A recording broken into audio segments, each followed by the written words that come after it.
Good morning friends, Mishra sir mining class YouTube channel में आपका स्वागत है।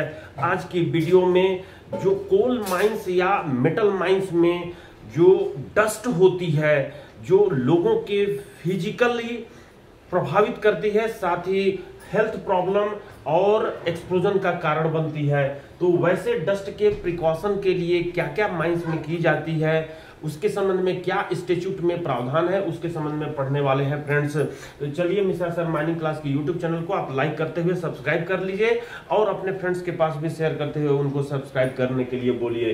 तो जो कोल माइंस रेगुलेशन 2017 का रेगुलेशन नंबर जो 143 है, जिसमें प्रिकॉशन अगेंस्ट डस्ट की बात किया गया है और उसकी यूट्यूब पहले डल चुकी है। मिश्रा सर माइनिंग क्लास के वीडियो जब सर्च कीजिएगा कि precaution against dust on Mishra sir mining class, तो आपको 143 के कीवर्ड और की नंबर मिल जाएंगे।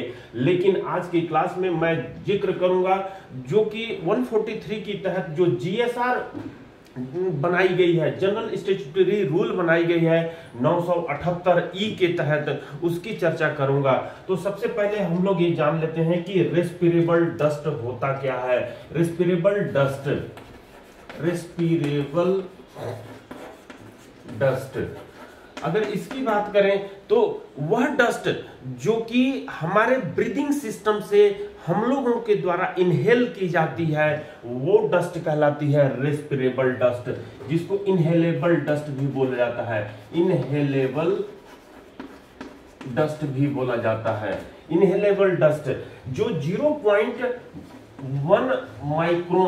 माइक्रोन को म्यू से डिनोट करते हैं, माइक्रोन टू 10 माइक्रोन तक की जो साइज की डस्ट होती है वो इनहेलेबल डस्ट कहलाती है, जो कि हमारे ब्रीदिंग सिस्टम से इनहेल होती है। जिसमें से जो 3 माइक्रोन की डस्ट की जो साइज होती है, 3 माइक्रोन से 5 माइक्रोन की डस्ट की साइज, यही जो है लंग्स में पहुंचती है। और लंग्स में पहुंच करके जो लंग्स का एल्वेलर वाल होता है, ये अगर लंग्स है आपकी, ये लंग्स है तो लंग्स का ये एल्वेलर वाल बोला जाता है। एल्वेलर वाल ऑफ लंग्स ये बोला जाता है, जिसमें क्या होती है, सिलिसिलिक एसिड होती है, जिसमें लंग्स फ्लूइड होती है। ये लंग्स फ्लूइड जब अपने डस्ट जो जिसमें 3 माइक्रोन से 5 माइक्रोन साइज की जो डस्ट होती है, वो जब डस्ट यानी कि सिलिका SiO2 जिसको हम लोग सिलिका कहते हैं, तो ये सिलिका जब लंग्स फ्लूइड से रिएक्शन करती है, तो क्या बनाती है, सिलिसिलिक एसिड बनाती है। सिलिसिलिक एसिड बनाती है और ये जिस जगह पर बनाती है उस जगह के वाल को क्या कर देती है, हार्ड कर देती है। जैसे ही ये सिलिसिलिक एसिड बना तो ये इस जगह का वाल जो हमारी फेफड़े की दीवार है वो हार्ड हो जाती है। क्या हो जाती है, हार्ड हो जाती है, जिसके कारण से इसकी एक्सपोजिंग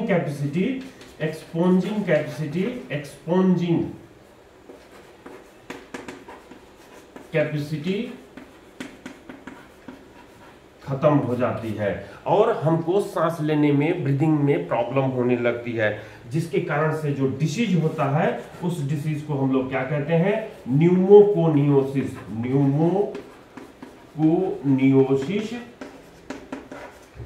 या सिलिकोसिस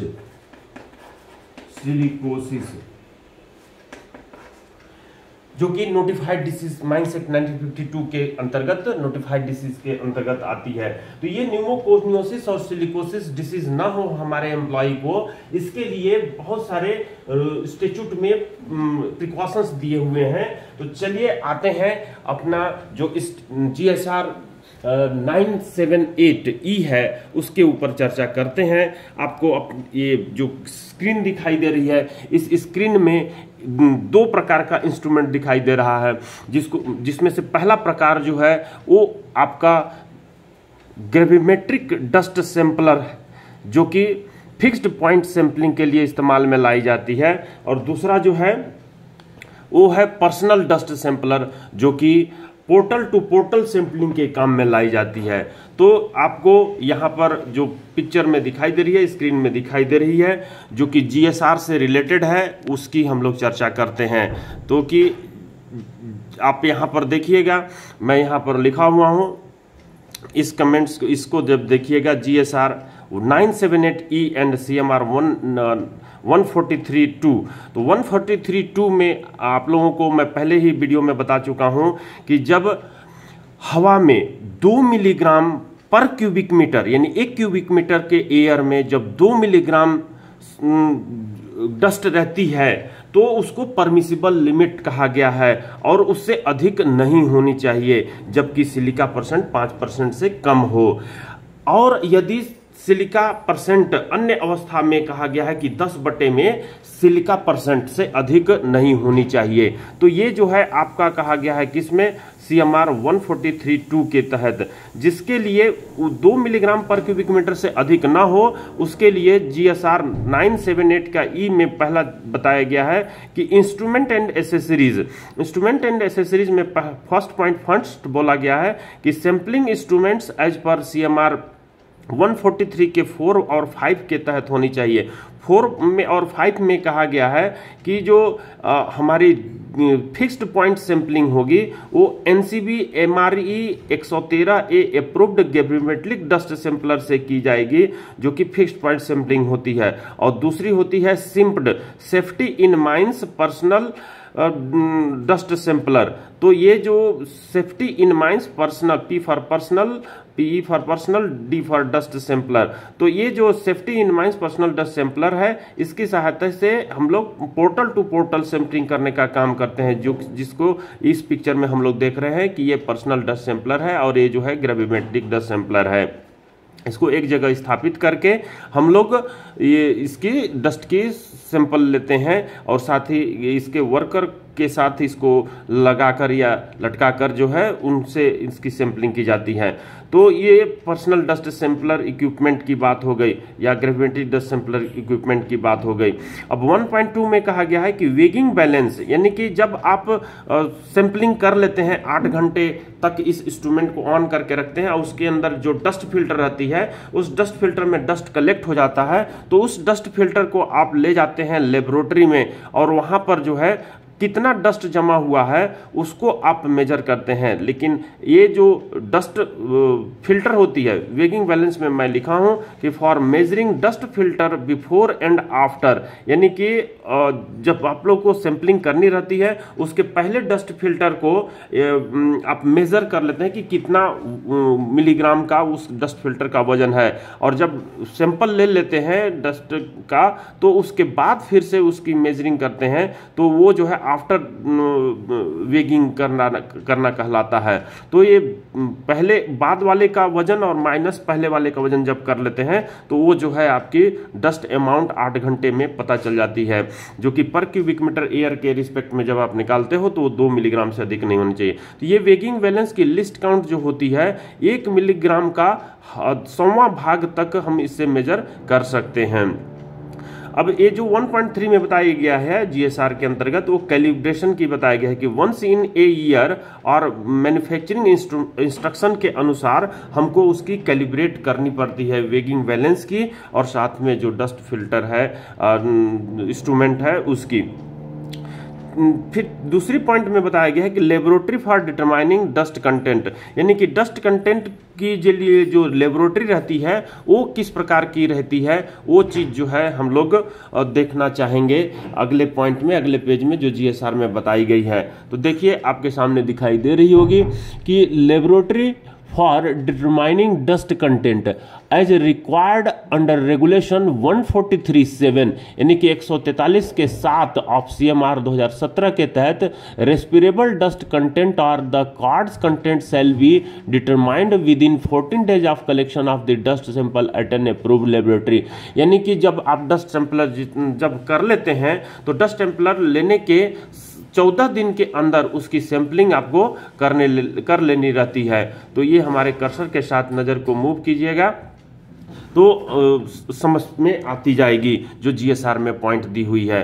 तो यहाँ पर आप पहले पॉइंट में देख लिए कि जो रेस्पिरेबल डस्ट सैंपलर है उसकी सैंपलिंग, उसकी एनालिसिस 14 दिन के अंदर, आप जिस तारीख को कलेक्शन लेते हैं उसके 14 दिन के अंदर आपको कर लेनी है। रेस्पिरेबल डस्ट कंटेंट की, जिसको क्वार्ट्ज कंटेंट भी कहा जाता है, इस सिलिका को क्वार्ट्ज भी हम लोग कहते हैं। Determining of quartz content shall be made at least once for each seam, यानी जितने आपके माइंस में सीम है प्रत्येक सीम के लिए की जाएगी। Being worked in a mine and when there is substantial changes in the coal property in the working section of the seam, जब कोई भी वर्किंग सीम में कोई विशेष प्रकार का परिवर्तन किया जाता है, सब्सटेंशियल चेंजेस की जाती है, तब भी जो है उसको डिटरमाइन कर लेना है। अन्यथा एक प्रत्येक सीम में तो करनी ही करनी है एक बार। अच्छा, अब तीसरे पॉइंट में जो जीएसआर का तीसरा पॉइंट है उसमें ये बोला गया है एयरबर्न डस्ट सर्वे इंचार्ज, उसके इंचार्ज कौन होंगे, एयरबर्न डस्ट सर्वे के इंचार्ज कौन होंगे। तो इसमें कहा गया है कि airborne dust survey in a mine shall be conducted by a suitable person designated as airborne dust survey incharge, जिसको हम लोग डेजिग्नेटेड किए रहते हैं एयरबर्न डस्ट सर्वे इंचार्ज के रूप में। In a manner specified in regulation 143 of CMR 2017 and the provision of this guidelines, तो इसमें जो सीएमआर में जो प्रोविजन दी गई है उसके तहत उनको एयरबर्न डस्ट सर्वे कंडक्ट करनी रहती है। Manager of every mine shall appoint an airborne dust survey in charge having minimum qualification and experience as mentioned below and trained as per the training schedule given below for the purpose of carrying out airborne dust survey in mine। तो जो manager होंगे प्रत्येक खदान के वो airborne dust survey in charge appoint करेंगे जिनकी minimum qualification और एक्सपीरियंस जो होगी वो जो नीचे दी गई है उनको साथ ही ट्रेनिंग किया हुआ होना चाहिए स्पेशल ट्रेनिंग शेड्यूल के अनुसार से।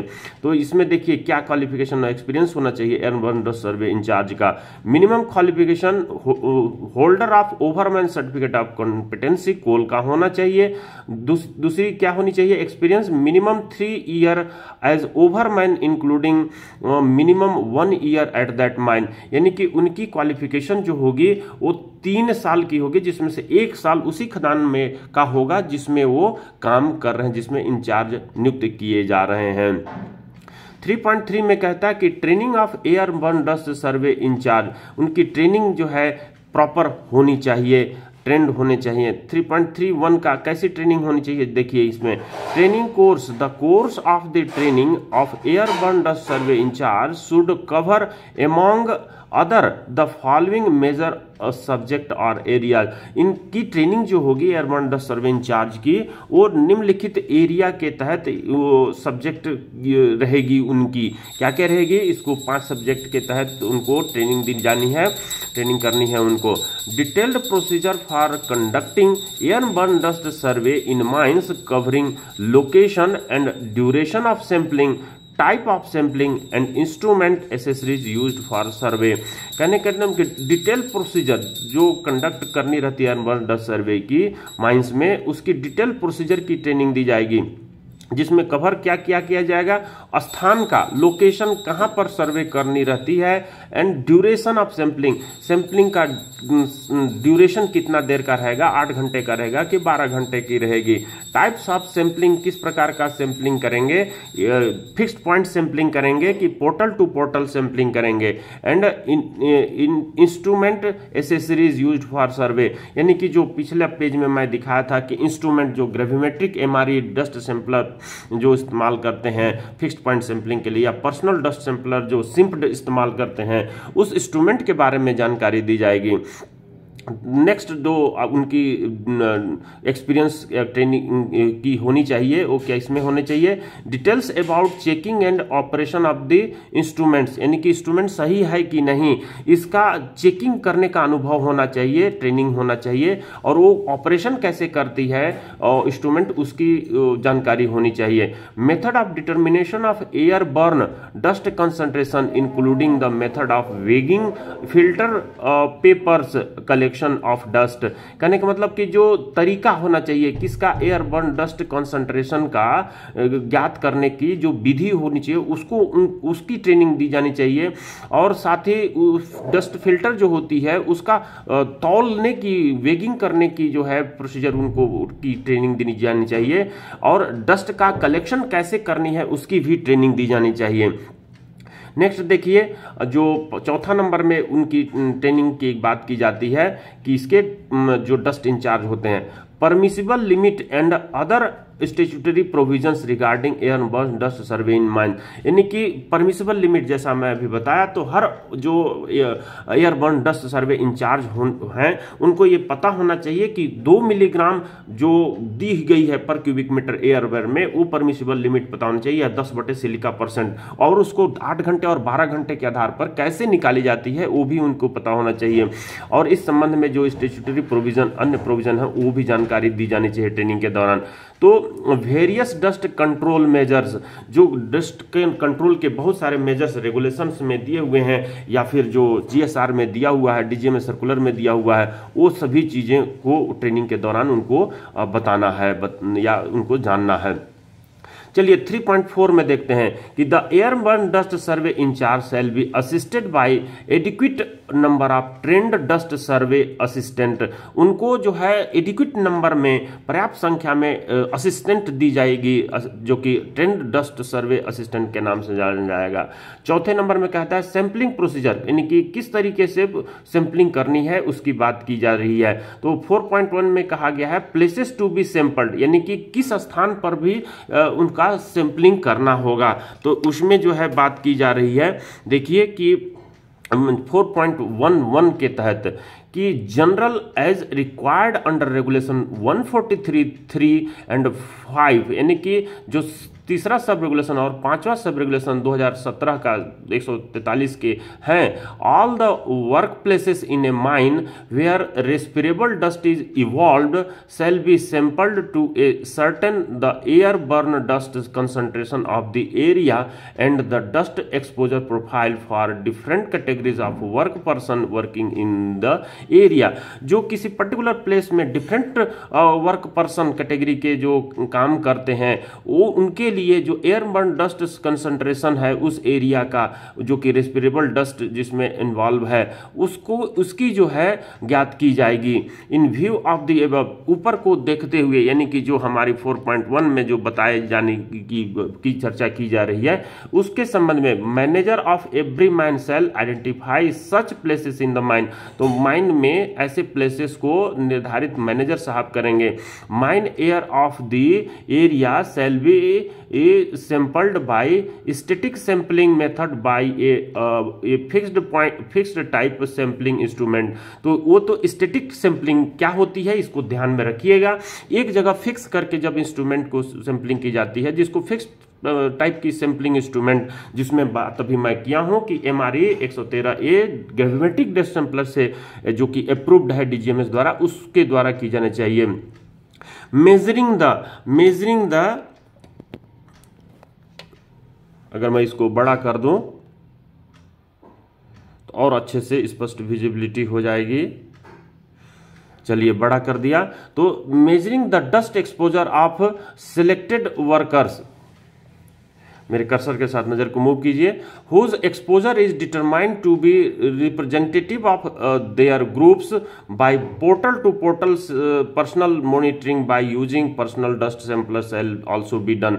तो जो फिक्स पॉइंट सैंपलिंग करते हैं उसके साथ साथ जो पर्सनल डस्ट सैंपलर की बात की जाती है, जिसको portal to portal personal monitoring करने की बात की जाती है, उससे भी जो है की जानी चाहिए। 4.1 का 2 में की जाती क्या की गई है, फिक्स्ड पॉइंट और static sampling for underground working. तो अंडरग्राउंड वर्किंग के लिए फिक्स्ड पॉइंट और स्टैटिक सैंपलिंग की बात की जा रही है। अब इसमें देखिए कि जो अंडरग्राउंड वर्किंग में जब हमको फिक्स्ड पॉइंट या स्टैटिक सैंपलिंग करनी रहती है तो उसमें कैसे करते हैं, the following places shell be sampled bye fixed type samplers और स्टैटिक सैंपलर। तो फिक्स्ड टाइप सैंपलर या स्टैटिक सैंपलर से, जिसको ग्रेविमेट्रिक डस्ट सैंपलर कहते हैं, जिसके पिछले पेज में मैं पिक्चर दिखाया था, उसके साथ करना होगा। तो क्या क्या उसमें नियम कानून लगे होंगे, देखिए इसमें क्या कहता है कि फॉर बोर्ड एंड पिलर और for pillar working, the sampler shall be positioned on the return side of the point of dust generation and within 1 meter of the normal working position of but not behind the operator or worker in the following places। तो ये जो board and pillar method में जब की जाती है या जो वर्किंग है रिप पिलर मेथड में जो वर्किंग है उसमें जो सैंपलर की जाएगी उसका जो पोजीशन रहेगा वो डस्ट जनरेटिंग पॉइंट के 1 मीटर के अंदर रहेगा, लेकिन ऑपरेटर के पीठ तरफ नहीं रहेगा, बैक साइड में नहीं रहेगा, ऑपरेटर के सामने साइड में रहेगा, वर्कर के सामने साइड में रहेगा। तो ये प्लेसेस कहाँ कहाँ होंगी? Within 30 metre outbye of the first working face. जो फर्स्ट वर्किंग फेस है in the intake side of the district के इनटेक साइड का जो पहला वर्किंग फेस है उसके आउट बाई में 30 मीटर के अंदर, 30 कदम आप मीटर से काउंट कर लीजिए या फिर मीटर टेप से काउंट कर लीजिए, 30 कदम लगभग आप करके जो है आपको उसी के अंदर में ये आपको फिक्स्ड पॉइंट सैंपलिंग के लिए इंस्ट्रूमेंट को रखनी है। अब दूसरा पॉइंट देखिए, 30 metre outbye of the last working face in the return side of the district. जो डिस्ट्रिक्ट का रिटर्न साइड है उस रिटर्न फेस से 30 मीटर के अंदर आपको आउट बाई में जो है आपको रखनी है, लास्ट वर्किंग फेस के 30 मीटर के आउट बाई में। ये दो प्लेस आपने निर्धारित कर लिया। तीसरा देखिए वर्किंग फेसेस, यानी कि वर्किंग फेसेस जो चल रहे हैं वहां पर भी आपको ये इंस्ट्रूमेंट रखनी है। नेक्स्ट देखिए लोडिंग अनलोडिंग ट्रांसफर पॉइंट, जहां भी बेल्ट से लोड या अनलोड हो रही है या टब से unload SDL LSD load unload कर रहा है या कंटिन्यूस माइनस शटल कार सीयरर या एएफसी से लोडिंग बेल्ट से लोडिंग अनलोडिंग हो रही है, तो उन सभी पॉइंट्स पर ये फिक्स्ड पॉइंट सैंपलिंग या स्टैटिक सैंपलिंग की जाएगी। बंकर और सूट जहां पर है वहां पर भी जो है इन 5 जगहों पर ये बोर्ड एंड पिलर में की जाएगी। अब देखिए लॉन्ग वॉल में आपको याद रखनी है कि इसके लिए 7 जगह पर सैंपलिंग करनी रहती है फिक्स्ड पॉइंट सैंपलिंग की। 30 metre outbye of the face in the intake airway, intake airway में का जो फेस है उसके 30 मीटर आउट बाई में, इनटेक एयरवे जो हवा जाती है जिसको मेन गेट अपन लोग कहते हैं, तो फेस के आउट बाई में 30 मीटर के अंदर, 30 metre outbye of the face in the intake airway. अब देखिए दूसरी पॉइंट में क्या कहता है, 10 metre from the intake end at the face, face के इनटेक इंड के 10 मीटर के अंदर। तो इनटेक एयरवे के इनटेक एयरवे में फेस के 30 मीटर आउट बाई में और फेस पर इनटेक इंड के 10 मीटर इनटेक इंड से 10 मीटर, इनटेक इंड जहां पर है उससे 10 मीटर, ये याद रखिएगा। फेस पर की बात की जा रही है और इसमें इनटेक एयरवे में होगी, ये फेस पर होगी। अब देखिए 10 metre inbye of the return end of the face, यानी जो फेस का जो रिटर्न इंड का इन बाई है 10 मीटर के इन बाई में वहां पर जो है आपको की जाएगी। तो ये जो है 2 पॉइंट फेस पर की बात हो गई, फेस के रिटर्न इंड के 10 मीटर के अंदर और फेस पर इनटेक इंड के से 10 मीटर के अंदर। At the centre of the face, face के तीसरा पोजीशन रहेगा फेस के सेंटर पर, 30 metre outbye of the face in the return airway, return airway के में फेस के 30 मीटर के आउट बाई में। ये हो गई आपकी 5वीं पोजीशन। अब 6वीं में होगी लोडिंग अनलोडिंग ट्रांसफर पॉइंट, 7वीं में होगी बंकर्स और सूट पे। तो इन जगहों पर आपको क्या करनी है, अपना सैंपलिंग का पोजीशन निर्धारित करना है। अब आते हैं देखिए for mechanised longwall gate roads, ये लॉन्ग वॉल वर्किंग के लिए नॉर्मल वर्किंग जो होती है मैनुअल और सेमी मैकेनाइज्ड, इसमें mechanised longwall gate roads के लिए आपको याद रखनी है 10 metre outbye of the face, face के 10 मीटर आउट बाई में, फेस के 30 मीटर आउट बाई में, लोडिंग अनलोडिंग ट्रांसफर पॉइंट पर, बंकर और सूट पर। ये 4 जो होगी mechanised longwall gate roads के लिए बात की गई है, mechanised longwall gate roads के लिए बात की गई है। तो फेस के 10 मीटर आउट बाई में, फेस के 30 मीटर आउट बाई में और लोडिंग अनलोडिंग बंकर सूट के जगहों पर। अब देखिए डी नंबर में क्या कहा है, in other working places manager shall fix the sampling points as nearer as possible to the source of dust generation, जहां से डस्ट जनरेट हो सकती है उन जगहों पर मैनेजर ये फिक्स करेंगे कि इन जगहों पर आपको सैंपलिंग करनी है। तो आते हैं नेक्स्ट पेज में जिसमें देखते हैं कि अगली पॉइंट में क्या कहा गया है। तो आपकी दिखाई दे रही होगी, मैं थोड़ा और बड़ा कर देता हूं ताकि आपको और अच्छे से दिखाई दे सके।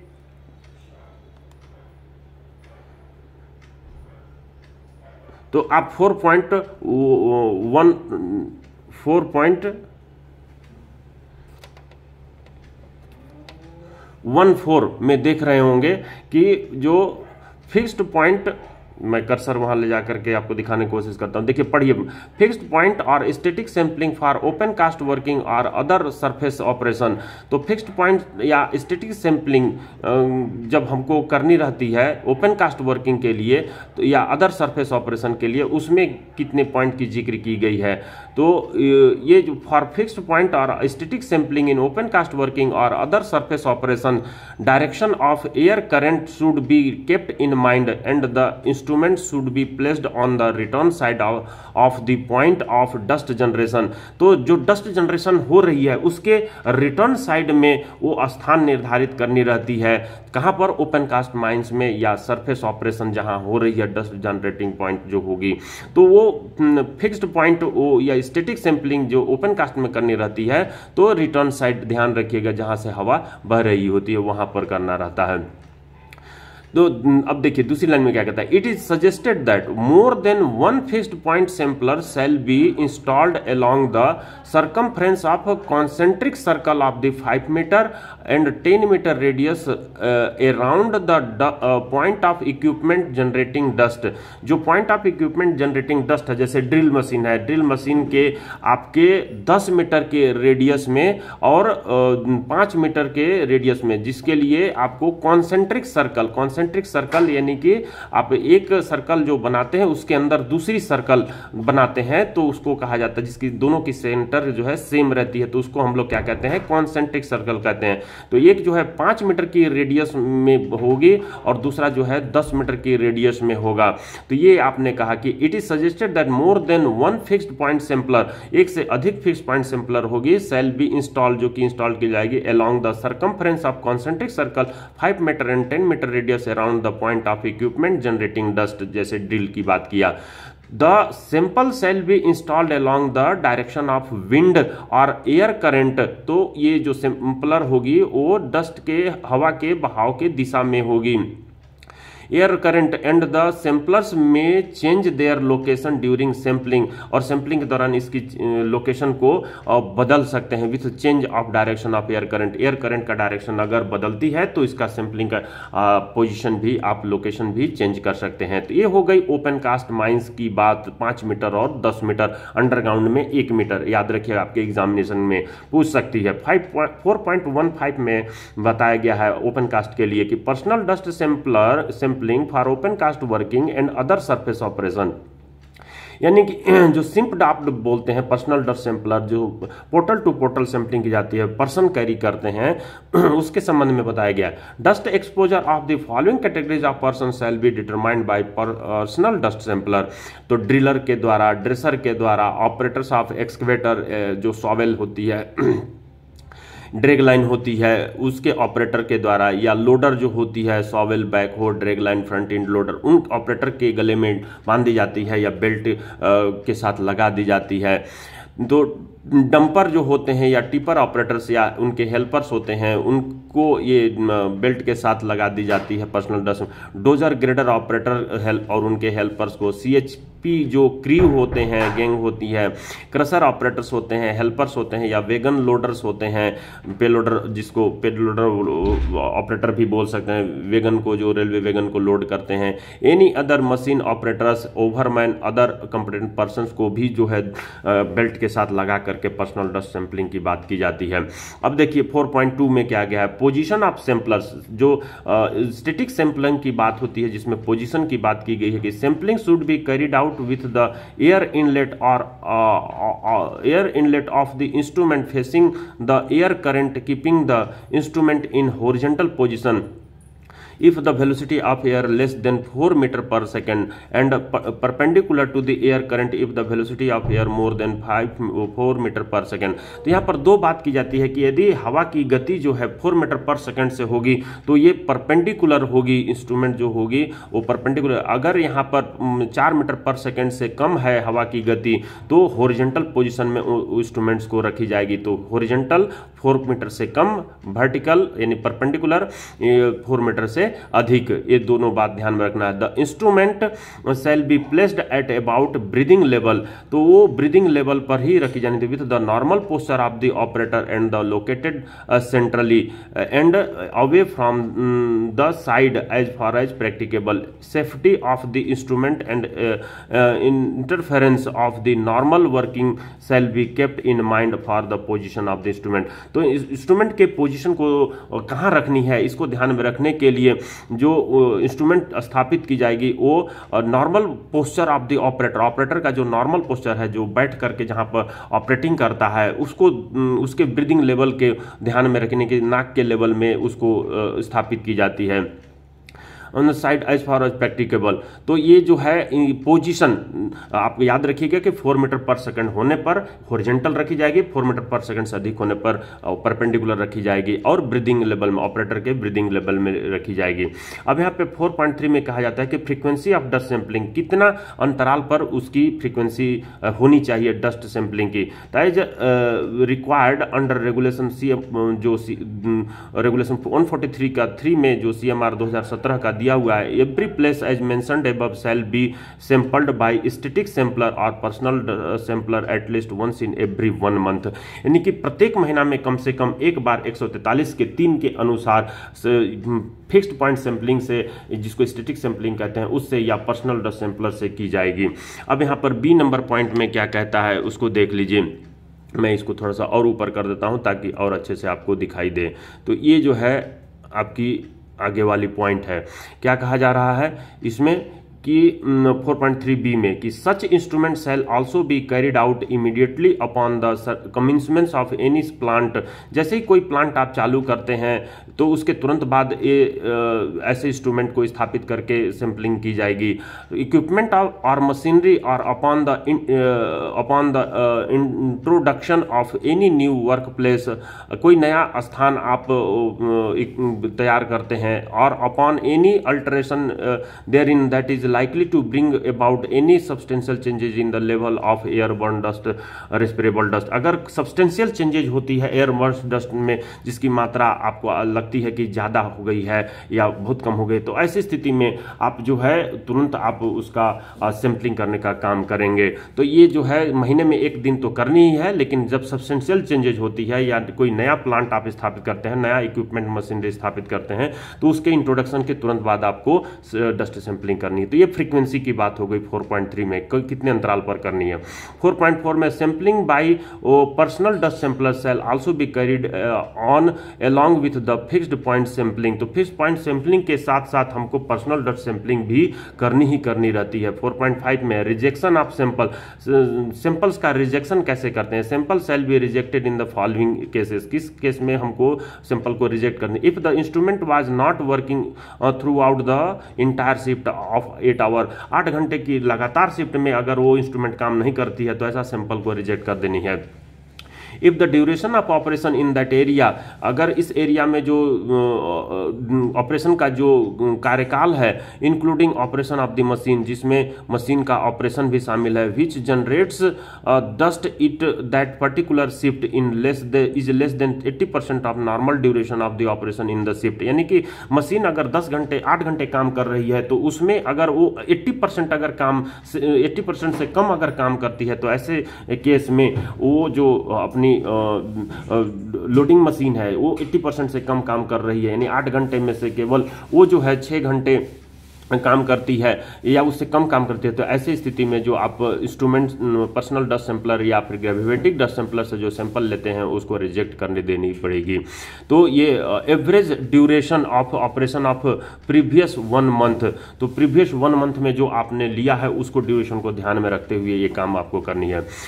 In case of portal to portal sampling, if the person to whom the personal dust sampler in attached does not do his normal work in that shift, in case of portal to portal sampling, यानी कि portal to portal sampling प्रवेश द्वार से प्रवेश द्वार तक के बीच में सैंपलिंग की जाती है, और यदि person whom to personal dust sampler, जो कि वो पर्सनल डस्ट सैंपलर के लिए किया है, attach do not to this normal work में अगर वो काम नहीं कर रहा, उसको सैंपल दे चुके हैं, तो उसको भी रिजेक्ट कर देनी है, उसको नॉर्मल वर्क करना ही पड़ेगा।